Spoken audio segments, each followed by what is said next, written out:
حدیث شریف میں فرمایا نبی کریم صلی اللہ علیہ وسلم نے ایاکم والغیبہ، اے میرے امتیوں غیبت سے بچتے رہو، کسی کی برائی کرنے سے بچتے رہو، کسی کو بے عزت کرنے سے بچتے رہو۔ غیبت کس کو کہتے ہیں؟ کسی مسلمان کی ایسی بات کہنا پیٹھ پیچھے کہ اگر اسے پتہ چلے تو اسے تکلیف ہو۔ حضرت نبی کریم صلی اللہ علیہ وسلم نے ارشاد فرمایا میرے امتیوں مسلمان کی برائی کرنے سے بچتے رہو، اس لیے کہ الغیبت وشد من الزنا، زنا کاری، بدکاری، شرک کے بعد اگر اس روئے زمین پر سب سے بڑا کوئی گناہ ہے تو زنا کاری ہے، بدکاری ہے۔ اب زنا کاری کس کو کہتے ہیں؟ مرد و عورت کا آپس میں شادی کے بغیر شادی کے تعلقات کو خوشی خوشی قائم کرنے کو زنا کاری کہتے ہیں۔ حدیث شریف میں موجود ہے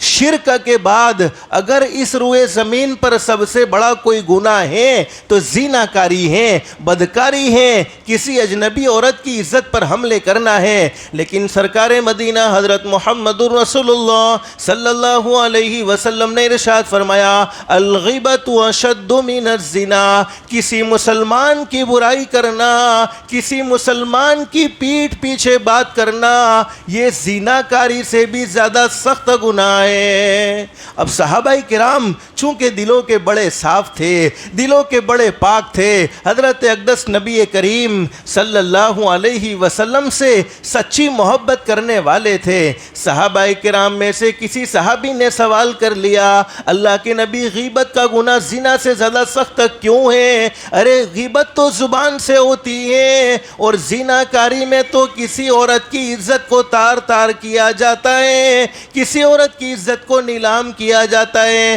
پھر بھی غیبت زنا سے زیادہ سخت کیوں ہے؟ حضرت اقدس نبی کریم صلی اللہ علیہ وسلم نے ارشاد فرمایا اگر کوئی مسلمان مرد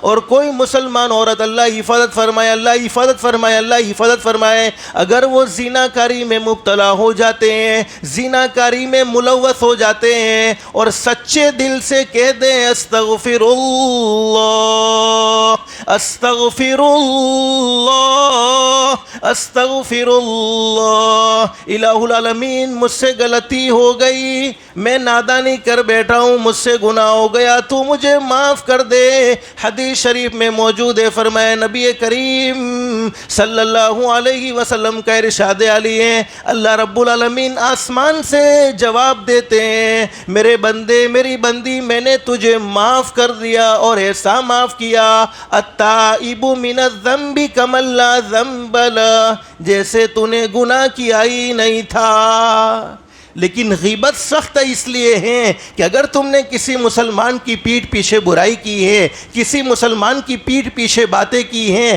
اللہ سے معافی مانگتے چلے جاؤ گے لیکن اللہ رب العالمین اس وقت تک معاف کرنے والے نہیں جب تک کہ بندوں سے معافی نہ مانگو۔